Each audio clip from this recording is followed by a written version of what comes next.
ఇచ్చింది లేదు.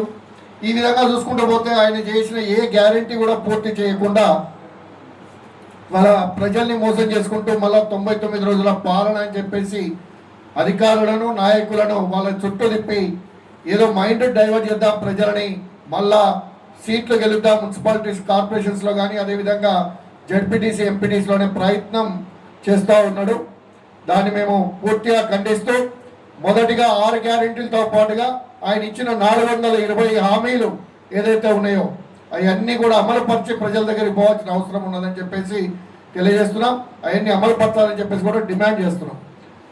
ఇవాళ రైతాంగానికి వచ్చినప్పుడు ఒక యూరియా బస్తా కూడా దొరకని పరిస్థితి, రైతు భరోసా ఇవ్వని పరిస్థితి, ఇన్సూరెన్స్లు ఇవ్వలేని పరిస్థితి, ఇవన్నీ కూడా రైతాంగాన్ని మోసం చేసుకుంటూ ప్రజల దగ్గరికి అంటాడు. ఇవాళ డబుల్ బెడ్రూమ్ ఇండ్లు అంటున్నాడు.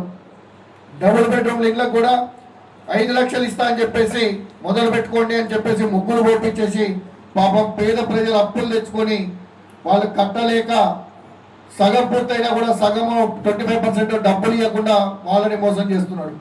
అంతేకాకుండా 12 సంవత్సరాల క్రితం టీఆర్ఎస్ ప్రభుత్వం వచ్చినప్పుడు డబుల్ బెడ్రూమ్ ఇండ్లు అని చెప్పేసి కేసీఆర్ గారు పెద్ద ప్రాజెక్టు తీసుకొని కొన్ని లక్షల కోట్ల రూపాయలు దాని మీద వెచ్చించడం జరిగింది.